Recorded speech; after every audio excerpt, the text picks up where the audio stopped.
Brothers లో ఆషాఢం KG sale మళ్ళీ మొదలైంది. మరెన్నో క్రేజీ ఆఫర్స్ ఖైదీ చేయండి ఆర్ఎస్ బ్రదర్స్. మీరు బిగ్ బాస్ నుంచి బయటకు వచ్చిన తర్వాత కొన్ని సినిమా ఆఫర్లు అయితే వచ్చినాయి మీరే హీరోగా. బట్ ఒక హీరో వాళ్ళందరితో కలిసి కూర్చొని మాట్లాడి వాళ్ళ మైండ్ సెట్ మార్చేసి మీకు సినిమా ఛాన్సులు రాకుండా కొన్నిటిని అడ్డుకున్నాడు అని చెప్పి ఒక టాక్ అయితే ఉంది. నిజమా? నిజమా అబద్ధం? నిజం అవ్వచ్చు. అంటే బేసిక్ ఏంటంటే ఆబ్వియస్లీ మనకు తెలిసి మనం ఏ తప్పు చేయలేదు. సో మనం ఉన్నది ప్రూవ్ చేసుకోవడానికి, జీవితంలో ఎప్పటికైనా ఏదో ఒకటి సక్సెస్ అవ్వడానికి, ఉన్న సక్సెస్ని లైఫ్ అంతా నిలబెట్టుకోవడానికి ఇండస్ట్రీకి వచ్చాం. ఇప్పుడు మన వెనకాల ఎవరు ఏం చేస్తున్నారు అన్నది మనకు తెలియనప్పుడు మనం వాళ్ళ గురించి మాట్లాడకూడదు యాక్చువల్గా. సో మేబీ చేసి ఉండొచ్చు. మీ దాకా వచ్చిందా? నా దాకా వచ్చిందంటే వచ్చిందని చెప్పాలి. But I don't to take any one's name అనమాట. Okay, but it's okay. ఇప్పుడు మనకి రాత ఉన్నప్పుడు ఎవరైనా అడ్డుకున్నా మన రాతను ఎవరు మార్చలేరు. సో ఇక్కడ అంటే ఈ క్వశ్చన్ ఎందుకు అడిగానంటే నాకు తెలియంది ఒకటి మిమ్మల్ని అడుగుతున్నాను సార్. మోడలింగ్ అంటే అక్కడ బిహేవియర్ కానీ థాట్ ప్రాసెస్ కానీ ఇవి కూడా నేర్పిస్తారా? యా, అంటే ఒక సిచ్యువేషన్ మనం ఎలా హ్యాండిల్ చేయాలి? ఆబ్వియస్లీ బాడీ లాంగ్వేజ్ ఉంటుంది, సెల్ఫ్ కాన్ఫిడెన్స్ ఎలా బిల్డ్ చేసుకోవాలన్నీ ఉంటాయి అన్నమాట. సో అవే మిమ్మల్ని రాటు తెలిసింది. ఎందుకంటే ఇప్పుడు మీరు ఉదయ్ కిరణ్ గారి విషయంలో ఏవైతే చెప్పారో అవన్నీ కూడా మీరు లైఫ్లో మీరు కూడా చూశారు. యా యా, ఆ క్రేజు చూశారు, డౌన్ఫాల్ చూశారు, బట్ మళ్ళీ రైజ్ అవుతున్నారు. సో ఇక్కడెక్కడా కూడా మీరు ఎక్కడ చెల్లించలేదు, ఎక్కడా కూడా మీరు సెకండ్ థాట్ తీసుకోలేదు. సో ఎక్కడ ఎదగాలో అక్కడ ఎదుగుతూ పోయారు, ఎక్కడ కష్టపడాలో అక్కడ కష్టపడుతూ వచ్చారు.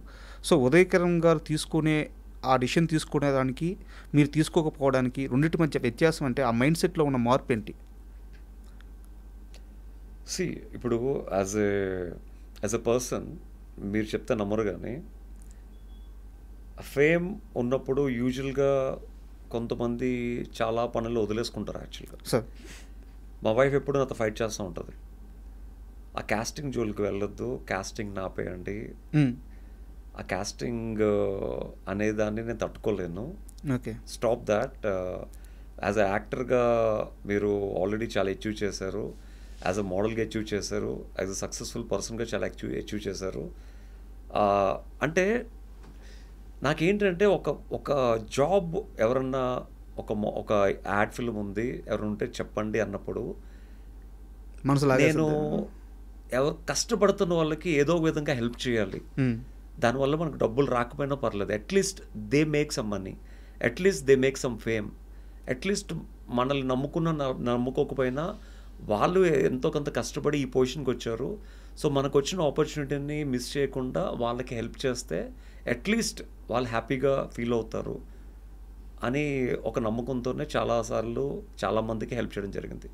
ఇప్పుడున్న చాలామంది పెద్ద పెద్ద హీరోస్ కూడా నేను తెలియకుండానే ఇప్పుడు ఎవరన్నా యాడ్ ఫిల్మ్కి లేకపోతే ఎవరన్నా షోకి హోస్ట్గా అడిగితే నేను ఒక పేరుని సజెస్ట్ చేసిన షోలు వాళ్ళు ఆ షోతోనే చాలా టాప్ లెవెల్కి, అంటే చాలామంది టాప్ లెవెల్కి వెళ్ళిన వ్యక్తులు కూడా చాలామంది ఉన్నారు. ఇన్ఫ్యాక్ట్ జబర్దస్త్కి ఒకప్పుడు అనసూయ గారు యాంకరింగ్ చేశారు. ఎప్పుడైతే జబర్దస్త్కి అనసూయ గారు యాంకరింగ్ మానేశారో ఆ షోకి ఏడుకొండలని ఒక మేనేజర్ ఉండేవాడు. హీ కాల్డ్ మీ, ఎవరన్నా యాంకర్ ఉంటే సజెస్ట్ చేయండి అని.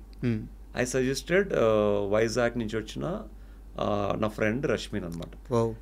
సో ఆ తర్వాత నెంబర్ ఇస్తే తను ఆవిడికి ఫోన్ చేయడం జరిగింది.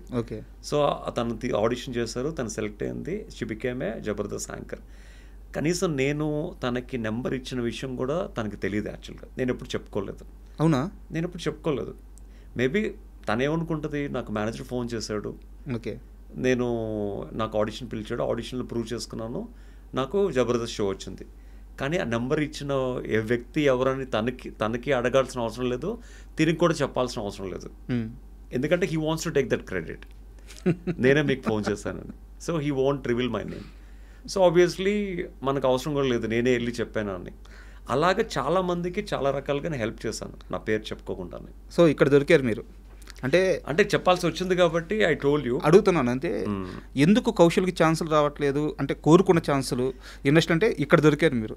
చేసే మంచి చేసినప్పుడు చెప్పుకోవడానికి ఏం సార్, ఇండస్ట్రీలో చేయను మంచిని కూడా చేసామని చెప్పుకునే మనుషులు అంటే ఇప్పుడు నేను చేశానంటే మీరు చేశారా అన్న క్వశ్చన్ మార్క్ నాకు వద్దు యాక్చువల్గా. నేను చేసినా చేయకపోయినా మీకు నా వల్ల మంచి జరిగింది, మీ లైఫ్ సెటిల్ అయింది, దట్స్ ఇనఫ్ ఫర్ మీ. నేను చేసానా చేయలేదు అన్నది దేవుడు తెలుసు, నాకు తెలుసు, ఇంకా మీకు తెలియాల్సిన అవసరం లేదు. అంటే అంటే అంటే మీరు whether it's true or false I don't know. My hand is very very lucky for others. My hand is not lucky for me. Okay. నా దగ్గర ఫస్ట్ యాడ్ ఫిల్మ్ చేసిన వాళ్ళు కానీ, ఫస్ట్ ర్యాంప్ షో చేసిన వాళ్ళు కానీ టాప్ స్టేజ్లో ఉంటారు యాక్చువల్లీ. ఇప్పుడు తమన్నా గారు ఫస్ట్ యాడ్ ఫిల్మ్ డైరెక్ట్ చేసింది, second third ad film direct చేసింది. అవును, మీరు హ్యాపీ డేస్ తర్వాత అనుకుంటాను. హ్యాపీ డేస్ తర్వాత భీమా సిమెంట్. అవును. సో అంటే మేబీ ఐ థింక్ ఆ క్రెడిట్ నేనే అని చెప్పక్కర్లేదు. I'm saying my hand is lucky for others, that is for sure actually. And మీ మీద ఉన్న నాకు ఒక కంప్లైంట్ ఏంటంటే 220 పైగా మీరు యాడ్ షూట్స్ తీశారు. అండ్ ఒకానొక టైంలో మీకోసం మీరు ప్రొడ్యూస్ చేసుకునే కెపాసిటీ కూడా మీకు వచ్చిందని నేను అనుకుంటున్నాను, ఒక చిన్న సినిమా అయినా సరే. వచ్చింది. సో ఎందుకు అక్కడ మీరు సీరియస్గా ట్రై చేయలేదు? ఒకరిని నమ్ముకునే బదులు నా దగ్గర ఆల్రెడీ స్కిల్ ఉంది, దేవుడిచ్చిన మంచి ఒక రూపం ఉంది, ఒక ఫేమ్ వచ్చింది, ఒక ప్రొడ్యూస్ చేసుకోగల కెపాసిటీ ఇప్పుడు వచ్చింది, సో నేనే ఎందుకు ట్రై చేయకూడదు అని చెప్పేసి మిమ్మల్ని వేరే లెవెల్లో ఎస్టాబ్లిష్ చేసుకోవడానికి మీరు ఎందుకు ప్రయత్నం చేయలేదు? ఎంతో కష్టపడితే మనకి డబ్బు వస్తుంది యాక్చువల్లీ. సార్ ఆ డబ్బుని మనం సినిమా మీద పెట్టి మళ్ళీ జీరోకి వెళ్ళిపోయి మళ్ళీ కష్టపడే రిస్క్ నేను తీసుకోలేదు. ఓకే. ఎందుకంటే సీజన్ 1 విన్నర్ శివబాలాజీ గారు తనకు వచ్చిన డబ్బు మొత్తం తన సినిమా మీద పెట్టి జీరో అయిపోయింది యాక్చువల్గా. తను ఒక సినిమా తీశారు గీతే కనకాల గారితో, ఇద్దరు ఫ్రెండ్స్గా యాక్చువల్గా. ఓకే. సో ఆ ఫిలిం పెద్దగా ఆడలేదు యాక్చువల్గా. సో మళ్ళీ నేను అదే రిస్క్ తీసుకుని మళ్ళీ నేను కూడా సినిమా తీసి మళ్ళీ నా ఫ్యామిలీ కోసం కష్టపడి సంపాదించుకున్న డబ్బుని మళ్ళీ నేను I don't spoil it. As you know that నాకు బిగ్ బాస్ ఇచ్చిన క్యాష్ ప్రైజ్ ఏదైతే ఉందో, the winning amount as I said I want to donate for patients, that's I donated actually. Maybe నాకు వచ్చిన ఆ రెమ్యునరేషన్ ఏదైతే ఉందో ఆ రెమ్యునరేషను ప్లస్ బిగ్ బాస్ నుంచి బయటకు వచ్చిన తర్వాత నేను అందరు విన్నర్స్ కన్నా I'm the only winner who did lot of shop openings. I got a good అంటే ఒక షాప్ ఓపెనింగ్స్ బాగా డబ్బులు వచ్చేవి అనమాట ఆ టైంలో ఉన్న క్రేజ్కి. సో కేఎల్ఎంవే చాలా ఓపెన్ చేస్తాను, ఒక 6 to 7. సో ఒక 7 to 8 యాడ్ ఫిల్మ్స్కి యాజ్ అ బ్రాండ్ అంబాసిడర్గా చేశాను.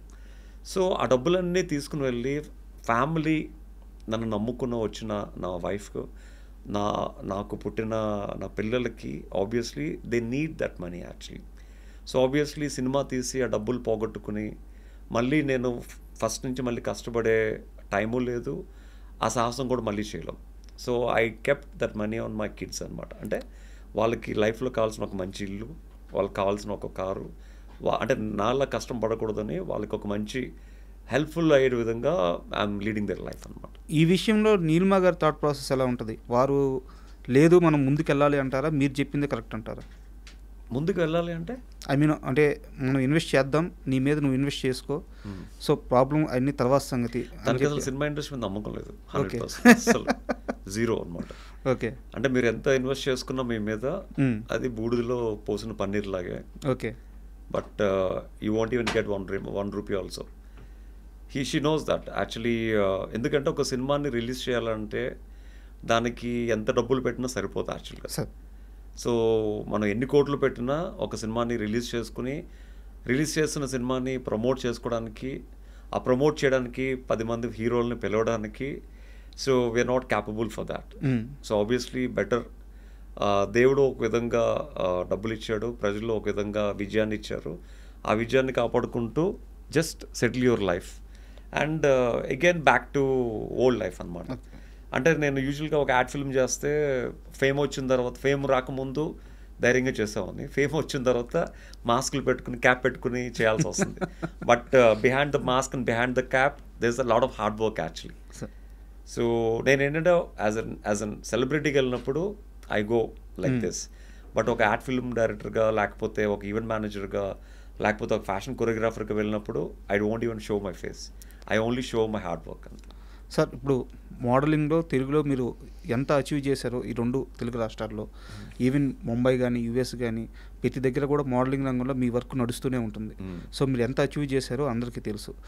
సో ఒక జనరేషన్ ఇప్పుడుండే జనరేషన్లో పిల్లలు మోడలింగ్లోకి రావాలంటే సో మీరు ఏం సలహాలు ఇస్తారు? సో మోడలింగ్ ఆ రంగంలో దాంట్లో ఉండే డెవలప్మెంట్ ఎలా ఉంటుంది, వాళ్ళ కెరీర్ ఎలా ఉంటుంది, సో ఏ సలహా ఇస్తారు మీరు? See at the age of 15 years నుంచి మోడలింగ్ చేస్తున్నాను కాబట్టి it's been long way journey for man. Okay. So నేను చాలామందికి చెప్పేది ఏంటంటే మోడలింగ్ నమ్ముకొని మీ చదువుని మీ ఉద్యోగాల్ని వదులుకోవద్దు. మోడలింగ్ అనేది జస్ట్ ఎ హాబీ. మీ పర్సనాలిటీని డెవలప్ చేసుకోవడానికి, మీ స్కిల్ని బిల్డ్ చేసుకోవడానికి, మీ కాన్ఫిడెన్స్ని బిల్డ్ చేసుకోవడానికి, మీ బాడీ లాంగ్వేజ్ని మార్చుకోవడానికి, మీకు ఒక పర్ఫెక్ట్ పోస్చర్ని డెవలప్ చేసుకోవడానికి, రిథమ్ని మార్చుకోవడానికి, గెస్చర్స్ నేర్చుకోవడానికి, ఒక స్టైల్ని క్రియేట్ చేసుకోవడానికి use this modelling as a platform, but not for your life. And especially Hyderabad is not a modeling place. If you really want to become a model, if you don't have any other option other than modeling, go to Mumbai. Okay. And do hard work. అక్కడ at least every day you can go to 10 to 20 auditions. At least ఒక్కదానికన్నా click అవుతారు. హైదరాబాద్ ఆడిషన్స్కే నెలకి 1-2 అవుతాయి. So హైదరాబాద్ని నమ్ముకుని మోడలింగ్లో దిగద్దు. మిమ్మల్ని మార్చుకోవడానికి, మేక్ ఓవర్ అవ్వడానికి దిగండి. I'm there for 100% for them, but not to change their careers. Okay. To change their personality, come to me. Not to change their careers, don't come to me. మిమ్మల్ని నేను approach అయినప్పుడు big boss గురించి నేను చాలా తక్కువ మాట్లాడతాను అని చెప్పాను.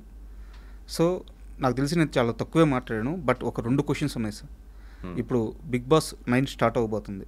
ఓకే. సామాన్యుడికి ఛాన్స్ అని చెప్పి ఒక ప్రకటన రిలీజ్ చేశారనమాట. సో కూడా పార్టిసిపేట్ చేస్తారా? నాకు ఇంట్రెస్ట్ లేదు సార్. ఇప్పుడు లేదు. ఓకే. పైగా చేసే అంత స్థాయి కూడా నాది కాదు ఇప్పుడు. ఓకే. సో అది ఫ్యూచరు. అండ్ నిజంగా ఒక సామాన్యుడికి ఛాన్సు అంటే అక్కడంతా చాలా జెన్యూన్గానే జరుగుద్ది. జెన్యున్గా జరుగుతుంది అనడానికి ఎగ్జాంపుల్ నా సీజన్లో గణేష్ రావడం. ఓకే. అతను ఒక కామన్ మ్యాన్గా లోపలికి వచ్చాడు. సో వచ్చిన తర్వాత తను చెప్తా ఉండేవాడు అనమాట. సో అందరిలాగే నేను కూడా వీడియో రికార్డ్ చేసి పంపించాను. జస్ట్ నేను యాజ్ అన్ యాంకర్గా నేను లోడా లోడా లోడా లోడా వాగుతాను కాబట్టి ఫాస్ట్గా మాట్లాడడం నా స్కిల్. అదే మాటలు ఫాస్ట్గా మాట్లాడుతూ నేను పంపించాను. దానికి ఇంప్రెస్ అయ్యి ఒక 3 రౌండ్లు అయ్యాయి. ఓకే. సో తర్వాత 30 మందిలోంచి 10లోంచి ముగ్గురులోంచి ఒకరిని సెలెక్ట్ అవ్వడం జరిగింది. సో బికాజ్ ఆఫ్ తన టాలెంట్ అది.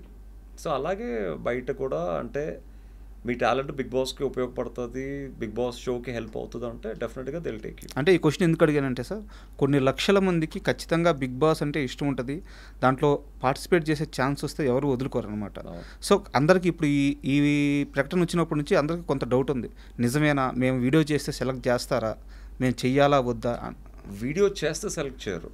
ఆ వీడియోలో సెలెక్ట్ చేయాల్సిన క్వాలిటీస్ ఉంటే సెలెక్ట్ చేస్తారు. ఓకే. సో అంతా జెన్యూన్ అని చెప్తారు. యా అంటే సీజన్ 2లో జెన్యూన్గానే అనిపించింది. మరి తర్వాత సీజన్స్ నాకు తెలియదు కానీ సో సీజన్ 2లో అయితే జెన్యూన్గానే ఇంటర్వ్యూస్ అయ్యాయి, జెన్యూన్గానే మనోడు లోపలికి వచ్చాడు. బట్ ఆబ్వియస్లీ టాలెంట్ని ఎవరు ఆపలేరు, టాలెంట్ని ఎవరు కిల్ చేయలేరు. కాబట్టి మీకు టాలెంట్ ఉంటే ఆ టాలెంటే మిమ్మల్ని కాపాడుతుంది, మీకు ఆపర్చునిటీ కూడా ఆ టాలెంట్ ఇప్పిస్తుంది. సార్ బిగ్ బాస్కు సంబంధించి లాస్ట్ క్వశ్చన్ సార్, సీజన్ 2లో మీతో పాటు పార్టిసిపేట్ చేసిన చాలా మందితో మీకు అక్కడ కొన్ని గొడవలు అయినాయి. సో బయటకు వచ్చిన తర్వాత కూడా కొందరితో అవి అలాగే కంటిన్యూ అయినాయి. సో నేను వాటి మూలాల గురించి, వాటి పూర్తి వివరాల గురించి నేను ఏం ప్రస్తావించను. ఇప్పుడు ఈరోజు నా ముందున్న కౌశల్ మనసులో వీళ్ళందరితో నేను గొడవపడ్డాను, వీళ్ళల్లో ఒక్క వ్యక్తిని నేను ఇంకొంచెం మంచిగా ఉంటే బాగుండేది, అతనితో ఇప్పుడు మాట్లాడాలనిపిస్తుంది, ఆమెతో ఇప్పుడు మాట్లాడాలనిపిస్తుంది, ఆ గొడవలన్నీ మర్చిపోయి ఆ ఒక్క వ్యక్తిని అయితే మిస్ అవుతున్నాను అని వాళ్ళందరిలో ఒక వ్యక్తి పేరు చెప్పమంటే ఎవరైనా ఉన్నారా లేరా? ఉన్నారు. ఎవరు సార్? నాని గారు. అవును, నాని గారికి మీకు మీ fans actually I want to tell one thing seriously అండి. నాని గారు is very very genuine, very lovable person. నాకు ప్రతి శనివారం నాని గారు మా ముందుకు వచ్చినప్పుడు నేను ఎప్పుడు నాని గారిలో ఉదయ్ గారిని చూసేవాడిని. ఓకే. ఇన్ఫ్యాక్ట్ నేను డైరెక్ట్గా చెప్పాను కూడా, మీరు మా ఫ్రెండ్ ఉదయ్ కిరణ్లా ఉంటారంటే, so you look same exactly, so can I make friend, can I be a friend with you అని. అది టెలికాస్ట్ అవ్వలేదు, బట్ నేను జెన్యున్గా అడిగాను. అరే కౌశల్ మళ్ళీ భలే ఆడవే, లెట్స్ బీ అ ఫ్రెండ్స్ అన్నారు అతను.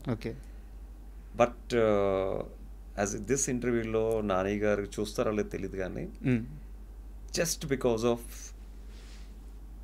ఆ ట్రోలింగ్ ఏదైతే అంటే ఎవరైతే నన్ను అభిమానించేవారో, నాని గారు తనిష్ని, తేజస్విని సపోర్ట్ చేస్తున్నారని ఒక ఉద్దేశంతో నాని గారిని చాలామంది ట్రోల్ చేశారు, విచ్ ఈస్ వెరీ రాంగ్, చాలా తప్పు. యాక్చువల్గా తను హోస్ట్గా తన బాధ్యతను తను నిర్వర్తించారు యాక్చువల్గా.